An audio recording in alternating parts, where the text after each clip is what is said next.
Hello friends, എല്ലാവർക്കും പുതിയൊരു വീഡിയോയിലേക്ക് ഹൃദ്യമായ സ്വാഗതം. Law of attraction. എന്താണ് ലോ ഓഫ് അട്രാക്ഷൻ? ഈ ഒരു പ്രാപഞ്ചിക നിയമത്തെപ്പറ്റി നമുക്ക് കൂടുതൽ അറിയാം. പ്രപഞ്ചത്തോളം പഴക്കമുള്ളൊരു സത്യം, ചിന്തയുടെ ശക്തിയെക്കുറിച്ച് നമുക്കൊക്കെ അറിയാം. അതാണ് ലോ ഓഫ് മാനിഫെസ്റ്റേഷൻ. നിങ്ങൾ എന്തിനെക്കുറിച്ചാണോ എപ്പോഴും കൂടുതലായി ചിന്തിക്കുന്നത്, നിങ്ങൾ ഏത് കാര്യത്തിലാണോ കൂടുതൽ ഫോക്കസ് ചെയ്യുന്നത്, എപ്പോഴും എന്തിനെക്കുറിച്ചാണോ കൂടുതൽ സംസാരിച്ചു കൊണ്ടിരിക്കുന്നത്, അറിഞ്ഞുകൊണ്ടോ അറിയാതെയോ അത് നിങ്ങളുടെ ജീവിതത്തിൻ്റെ ഭാഗമായി മാറുന്നു. ദ സീക്രട്ട് എന്ന പുസ്തകത്തെക്കുറിച്ച് നിങ്ങൾ കേട്ടിട്ടുണ്ടാകും. അതിൽ റോണ്ട ബേൺ പറയുന്ന വളരെ പ്രധാനപ്പെട്ട ഒരു കാര്യമുണ്ട്. ഈ നിയമത്തിന് പ്രപഞ്ചത്തോളം തന്നെ പഴക്കമുണ്ട്. പക്ഷേ അന്നു മുതൽ ഈ കാലം വരെ ഈ രഹസ്യം വളരെ ചുരുക്കം ആളുകളിൽ മാത്രം ഒതുങ്ങി.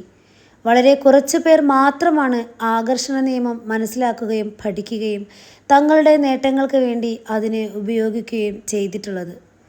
ഈ നിയമത്തെക്കുറിച്ച് ആഴത്തിൽ പഠിച്ച് അത് ജീവിതത്തിൽ ഉപയോഗിക്കാൻ നിങ്ങൾക്ക് ആവേശം തോന്നുന്നില്ലേ?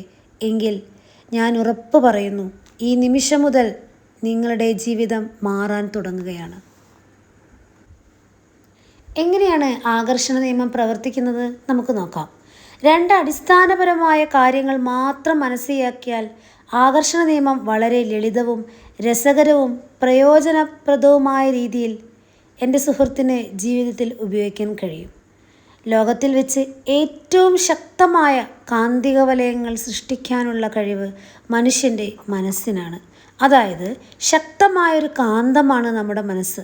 നമ്മൾ ആഗ്രഹിക്കുന്ന കാര്യങ്ങൾ വളരെ ശക്തമായി ആകർഷിക്കാനുള്ള കഴിവ് ഈ കാന്തത്തിനുണ്ട്.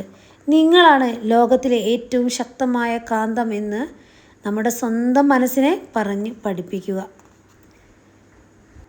നിങ്ങളുടെ ചിന്തകളിലൂടെ ഈ കാന്തിക ശക്തി നിങ്ങൾ പ്രകൃതിയിലേക്ക് പ്രസരിപ്പിക്കുന്നു.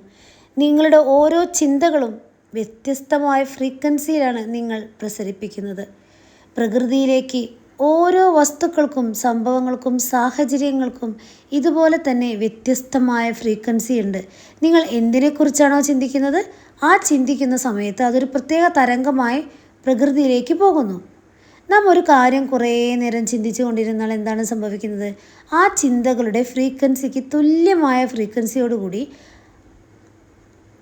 ഉണ്ടായിട്ടുള്ള സാഹചര്യങ്ങളെ, വസ്തുക്കളെ, വ്യക്തികളെ നമ്മിലേക്ക് അറിഞ്ഞോ അറിയാതെയോ നമ്മൾ തന്നെ ആകർഷിക്കുന്നു.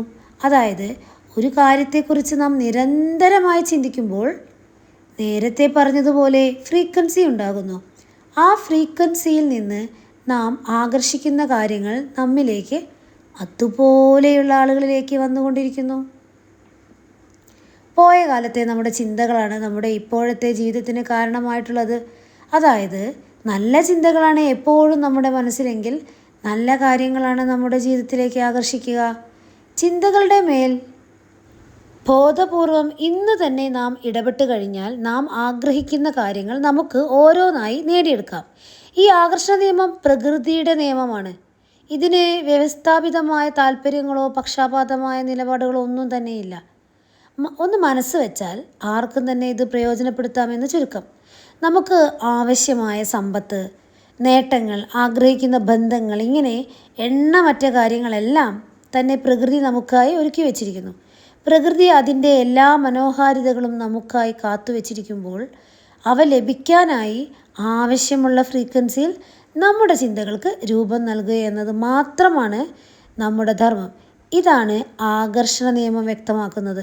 അതായത് നാം ആഗ്രഹിക്കുന്ന കാര്യത്തിലേക്ക് കൂടുതൽ ഫോക്കസ് ചെയ്യുക, അതിനാവശ്യമായ ഫ്രീക്വൻസികൾ ഉണ്ടാക്കാൻ ശ്രമിക്കുക. ഇതാണ് ലോ ഓഫ് മാനിഫെസ്റ്റേഷനിൽ നാം ചെയ്യുന്നത്. ലോ ഓഫ് മാനിഫെസ്റ്റേഷനെ കുറിച്ച് പ്രതിപാദിക്കുന്ന, അതായത് ഇതിനെക്കുറിച്ച് കൂടുതൽ അറിയാൻ നിങ്ങൾ വായിച്ചിരിക്കേണ്ട ഒരു പുസ്തകമാണ് എസ്തേർ ജെറി ഫിക്സ് എഴുതിയ ask and it is given. അപ്പോൾ ഇതിൽ നിന്നെല്ലാം നിങ്ങൾക്ക് മനസ്സിലായ ഒരു കാര്യം എന്ന് പറയുന്നത് എന്താണ്? നമ്മൾ എന്താണോ ചിന്തിക്കുന്നത് അതിനനുസരിച്ച് നമ്മുടെ ജീവിതം രൂപപ്പെടുന്നു. ആകർഷണ നിയമപ്രകാരം ലൈക്ക് അട്രാക്ട് ലൈക്ക്, സമാനമായവ ആകർഷിക്കുന്നു. അപ്പോൾ എങ്ങനെയാണ് നല്ല ചിന്തകളെ ഉണർത്തേണ്ടത്? അതിനെക്കുറിച്ചുള്ള വീഡിയോ നെക്സ്റ്റ് ഡേ ചെയ്യുന്നതാണ്. അപ്പോൾ എല്ലാവർക്കും നല്ലൊരു ദിനം ആശംസിക്കുന്നു. Thank you.